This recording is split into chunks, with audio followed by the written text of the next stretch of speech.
the Senate has transmitted the names of 45 confirmed ministerial nominees to the presidency.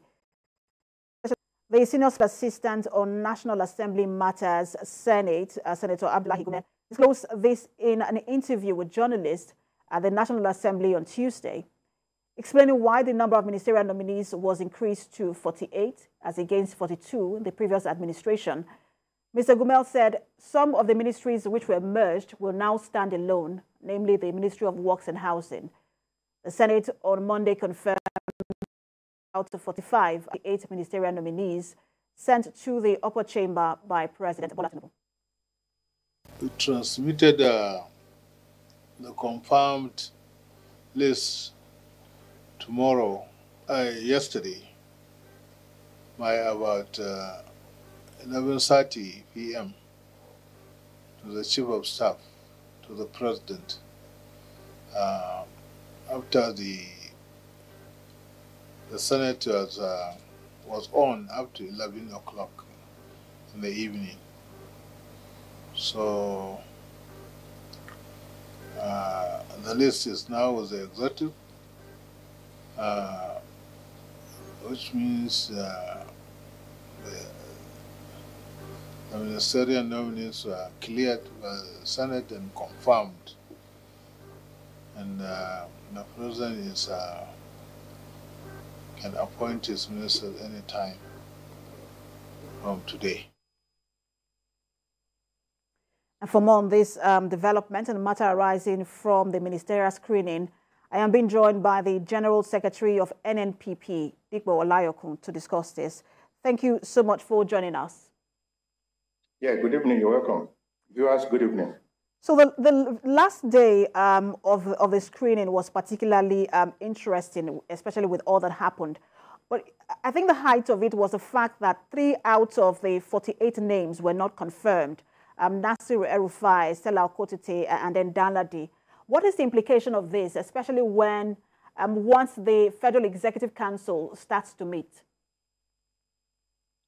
Yes, thank you very much for having me. I think we need to look at the issue of the functions of the National Assembly, the Senate. Apart from lawmaking, oversight function, then we also have the issue of screening of ministerial nominees and some other officials like security chiefs and stuff like that. Yes, we were treated to what really happened because some of these things were beamed live to some extent. And don't forget that if we don't want the National Assembly, the Senate to be called rubber stamp again, we expected them to do something like a thorough job. Maybe we don't know if it is rejection finally, or maybe there are some issues they need to clarify before confirming this.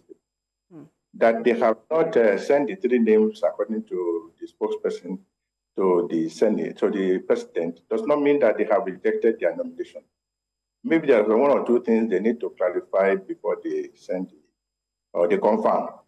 But the implication is that according to the Chief of Staff to the President and some information that we have gathered, the reason why we have these 48 nominees as against 42 that were used to, and don't forget the Constitution says each state shall produce a minister, that's 36 plus Akuda, which the President Tinubu has graciously granted the FCT 1 slot now. So I think the implication is that, we are already into about 60-something days after the inauguration of the President.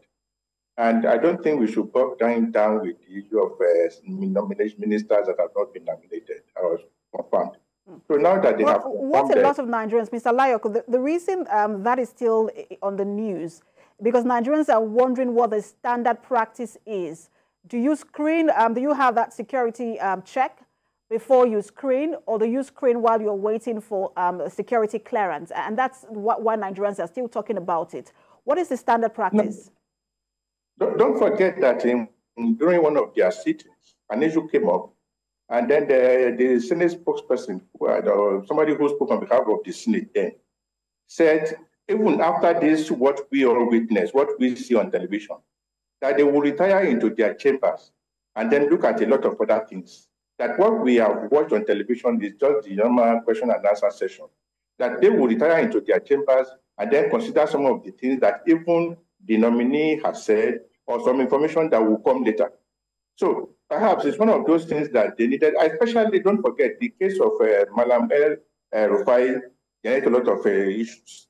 And the man said, no, we are still going to meet behind closed doors, or what they call the executive session, and then consider a lot of other things. Don't forget, further information will get to them, which might not be in the public domain. So that's why I say it's too early to jump into conclusions that either they have rejected them or they just want to further clarifications on some of the issues.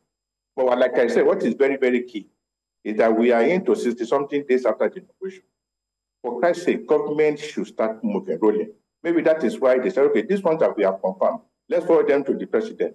The president will do the inauguration, and everybody will be allotted his or her ministry, and the functions of government will begin to roll accordingly. So I don't think there's any cause for alarm or any cause for worries.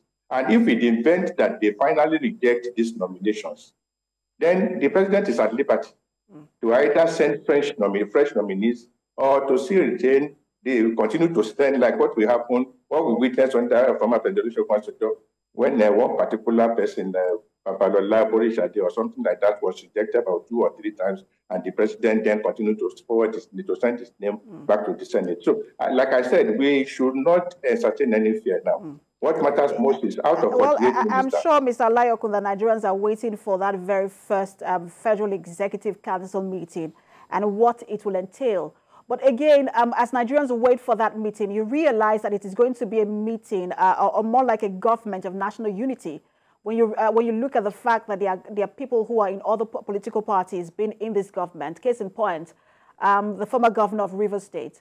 And then there were also attempts to reach out to the your presidential candidate in the NNPP. I would want to find out how that is going, and then your thoughts, on that government of national unity. Yeah. Don't forget that immediately after the election, let me start from the last part of the question. Immediately after the elections, there were issues, and then the barometer, or what we call temperature of the country, was very high. And then people said, without tension, why don't you form a government of national unity? I think that informed why the president, Abdullahi Tinubu, reached out to some people from the other political parties, including our presidential candidate and national leader.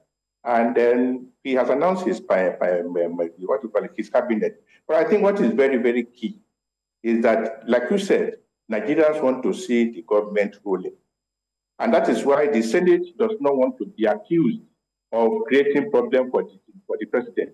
That is why they quickly say, okay, this one that we have confirmed, why don't we forward them to the president so that the president can inaugurate them, the action can start immediately, and then so that the remaining 3, then they will find a way of solving that problem while government continues to move on. I think that is very, very key. If 45 out of 48 have been confirmed, I think we are even more than, we are close to 90%. And that one should not stop the government from allocating ministries to these ministers, having the first presidential meeting, because Nigerians want to see their government in action.